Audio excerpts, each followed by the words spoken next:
when you look at where we are digitally, everybody thinks sales and marketing has changed. The foundations and the basics are the same. Building relationships and how you do that has never changed. And that's a huge mistake people have made in the last few years with digital marketing. Is they think when I grab someone's email, that's a buyer. And I see it all the time in the groups I'm in. We offer someone something, a free download, a free video, and then we go after them hard. And I'm like, no. And that's old. By the way, the old school sales books will say no. It's about building a relationship. So I like to say digital marketing has sped up, or no, it's broadened our funnel, but it has not. Building a relationship hasn't changed. So I'm going to leave that. Well, actually, that is a great lead in to what I want to talk about today, is giving people control. When you give people something on your website and then you call them and try to dig deeper, there's no control there. There's so much uncertainty. So the opposite of control is uncertainty. And what I like is thinking of control and uncertainty, not certainty and certainty. Not uncertainty and certainty, but control and uncertainty. Because you can give people far less uncertainty by giving them control. Yeah, so again, how we build a relationship has never changed. How we are getting in touch with people and connecting with people has changed. By the way, take it outside of business.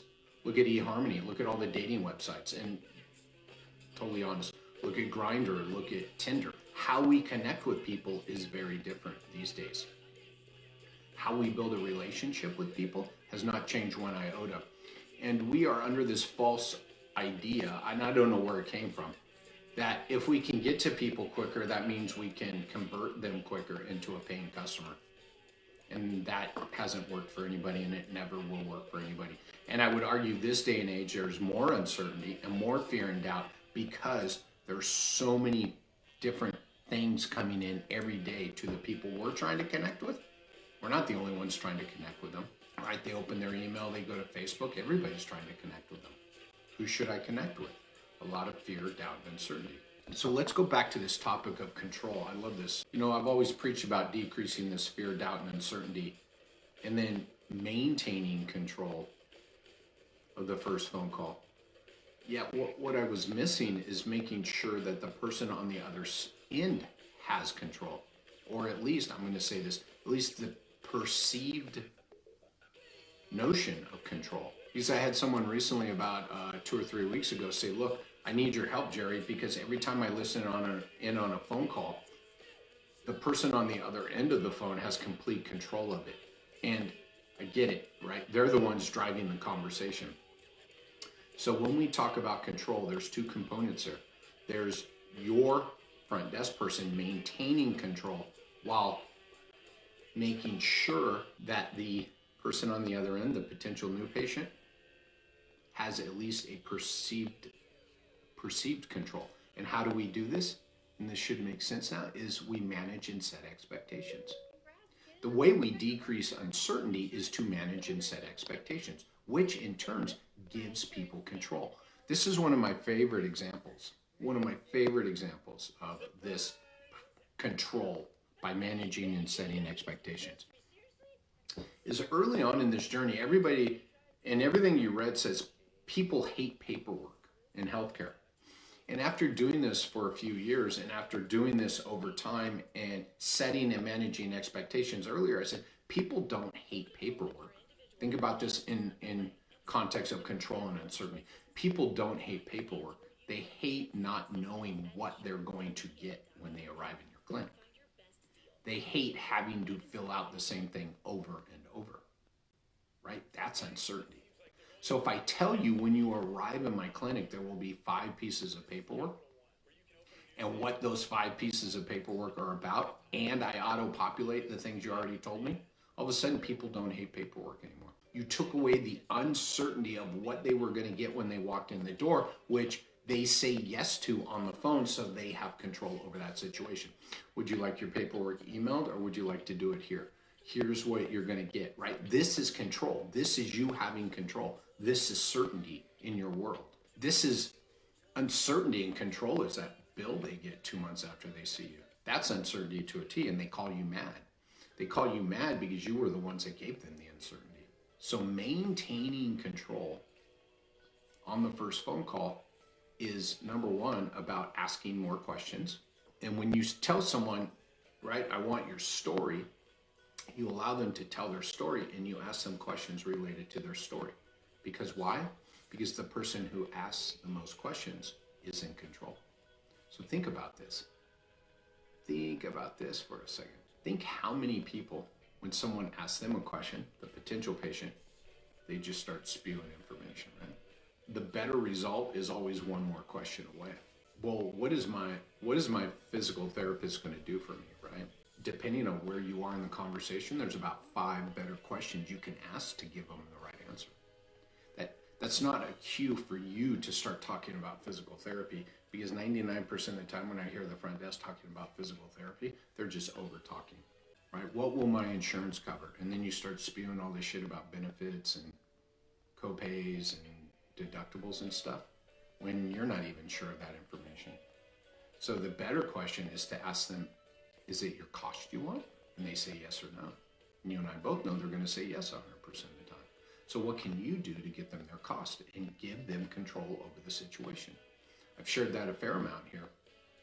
There's a great survey out by Deloitte that says 91% of people accessing healthcare want to know their cost. That's control.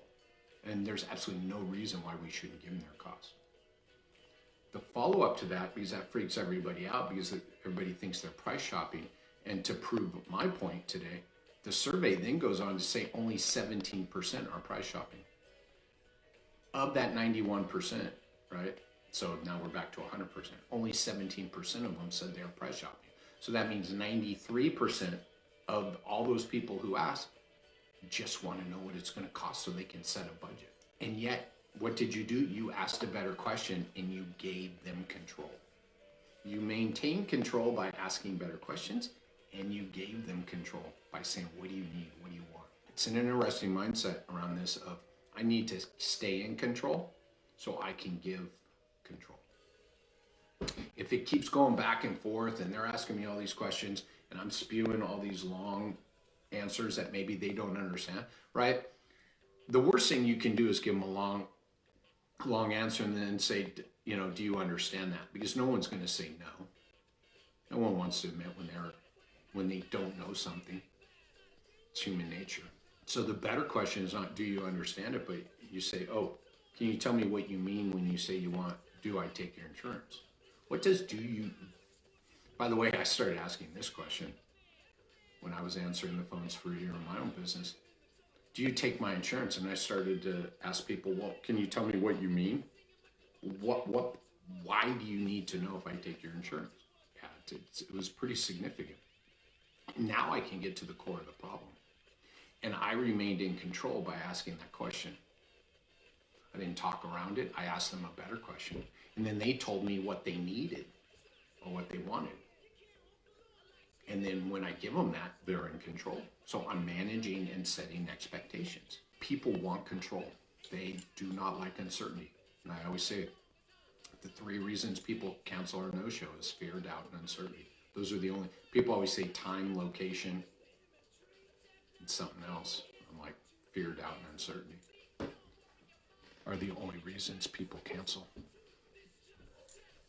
And it's because we didn't remain in control and dig deeper down and manage and set their expectations to take away the uncertainty. That's the key to the first phone call. Because unlike most people training or doing front desk work, they say the goal is to get people scheduled. I'm like, no. The goal is to put someone on the schedule who will who will arrive, pay, complete a plan of care, stay, and do your marketing for you. By the time they get put on the schedule, that arrival rate should be 100% if you follow this process. So your front desk person understanding what control means and asking more questions and asking better questions in order to manage and set expectations will decrease uncertainty for the potential new patient, which will give them control. Control for better choices. So I've shared this a lot too, and I tell everybody the goal of the first phone call is that you share all the information you can so that that person can make a decision with all the information they need. And if you schedule someone if you schedule someone on Tuesday at 10:30 for low back pain for physical therapy, and you say I gave them everything they needed, and they no-show, zero control. So much uncertainty in that. What's physical therapy? Low back pain, yeah, I have low back pain, but I have pain in the morning. Can they help me with pain in the morning? Right? Anybody can help you with low back pain. Anybody can schedule you for Tuesday at 10:30. Can you decrease my uncertainty by making sure that I'm aware that yes, you've helped people with low back pain who want to get back to CrossFit and want to get rid of morning pain? Did I also tell you that I will give you your cost, your price, your deductible before you arrive? Anybody can promise benefits, so go dig a little harder. And for those of you who say you can't get cost, you can't get this, yes you can. And by the way, what I found is giving costs with the caveat that this is based on your insurance. By the way, I'm taking away uncertainty and giving you control. Based on what your insurance told me, we calculated this, right? And if this is incorrect, we can help you deal with your insurance company. I took away all the uncertainty there. That way, when they call back right there with that statement took like 5 years to come up with. So if you don't start using that, you're crazy. Because that statement right there got rid of all my billing problems. My financial policy has in 14-point font, if any of this information is correct, it is your insurance company's fault. If you find right through your EOBs or statements you get from your insurance company that they are paying you differently or you've been billed differently, please let us know. We will help you deal with your insurance company. Uncertainty gone. You can tell me there's still uncertainty about whether it's right or wrong, but we narrowed that down and niched that down as far as we possibly could. And by the way, I would argue it's not so important that you get them the right cost. It's important that they know that you did extra work for them and that you're there to help them. And that alone will stop them from calling, even if there is wrong information. And I found this out over time. If you make these promises and you tell them if it's wrong, it's their insurance company will help you. If you've delivered the value and they're in their comfort zone of however wrong it can be, they never call you. If you don't tell them that, they call you if it's off a dollar. Control, uncertainty. The sooner you manage that upstream, the more successful you will be. Everybody waits till they get the wrong EOB. Everybody waits till they're billed wrong. Everybody hopes that the insurance company will fuck you again, and they'll fuck you again. So why not include it in the first phone call? Why not include it in the cost callback? Why not put it in your financial policy? The same conversation that we will get you your cost, and it will be as accurate as your insurance company gives us. We can get you a better number than you can get, and if it's not right, we'll help you deal with your insurance company. So, again, this all doubles back to giving people control. And control is financially, physically, emotionally, spiritually, and psychologically, the 5 tenets. So do they have control over all those? And if you let them hang up, right, if you schedule me for physical therapy at 10:30 on Tuesday for low back pain, none of those 5 tenets were even touched. And you're hoping that they get touched all along the journey. I'm like, why not touch those and address all 5 of those tenets before they ever freaking show up? And then they're going to get, this is phase 2, the patient life cycle. They're going to get more feedback regarding this stuff to, again, reiterate that yes, to manage and set expectations and decrease uncertainty so they know they have control. They'll arrive at 10 o'clock, there'll be 5 pieces of paperwork. Their evaluation is an hour with Dr. Bill Smith. Dr. Bill Smith can help them do what? Not get rid of their low back pain. Dr. Bill Smith isn't an expert in getting rid of back pain. Dr. Bill Smith is going to help you get back to CrossFit full time and get rid of your morning pain. Uncertainty, gone, gone, gone, gone, gone. And they show up and there's 5 pieces of paperwork and they're $1 an hour, and Dr. Bill Smith addresses those goals. And then you say, wow, I knew all that. I had control. I made a choice. I made a choice. By the way, when people have uncertainty, when they're not given control, that's a drop-off. That's a drop-off. It's a no-show for arrival, and that's a drop-off after the eval, after visit 2, after visit 3. Those are your drop-offs because there was too much uncertainty. So that's, I want to keep these a little shorter, but that's the gist of it. And there's work to be done in that. And I told you guys the end product, and that's what, that's where I've gotten to. And that's what's going to make you more successful in 2020. Because people aren't going to tolerate what they used to tolerate. Brian, everyone has a Lenovo computer. Right? I've been around this too long. And it's insane what people tolerate. And when people have a $20, $30, $40 copay, they'll tolerate a little more, even though they didn't learn about that until they got there, right? When people know it's going to be $150, they tolerate a lot less, and we're back to uncertainty. So instead of being afraid of the cost, use cost on the front end. This is what it's going to cost. This is why. And by the way, I'd use that, wouldn't you rather know your cost than get a surprise bill after 3 months? Do you take my insurance? Yes, we do. I'll do you one better. I'll get your costs for you. You will? Yeah. We'll figure out the difference between what the insurance is going to cover and what we collect. I just gave you control with that. And then I say, will that work for you? Because it is your cost you want, isn't it? Find me one person who will say no to that. You're still going to make sure they know what they're buying from you. Don't confuse this conversation with just give cost and hope for the best. There's the whole value before price conversation. You're still going to make sure that they know what they will receive from you. Manage and set expectations. They are still going to know that you're not scheduling them at Tuesday at 10:30 for low back pain. So control is very important. And the way you maintain control, I told you that, is you ask more questions. You manage and set expectations.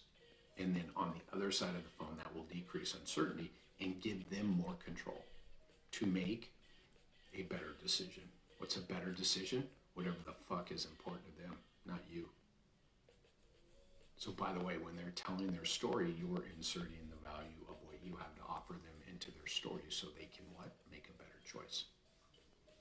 And then when they say that's not going to work for me and you work through a couple follow-up questions and it's not going to work for them, you don't take it personally because you gave them all 5 tenets and you gave them all the information they needed to make a choice. And now we're done. Or you help them find elsewhere. Right? You owe them that. More certainty. By the way, I tell you, that comes back because no one else has done that for them. So I have a couple phone numbers you could call that will help better meet your needs. Would you like those? Or would you like one of those? Sure. Cool. And if you can't get into one of those, give me a call back. I'll help you get scheduled, right? Again, certainty. And that's their last touch point with you. It's the peak end rule, right? They're always going to remember the first and the last thing. So we're spilling over into other stuff here, but it still fits control and uncertainty. So I appreciate your guys' time.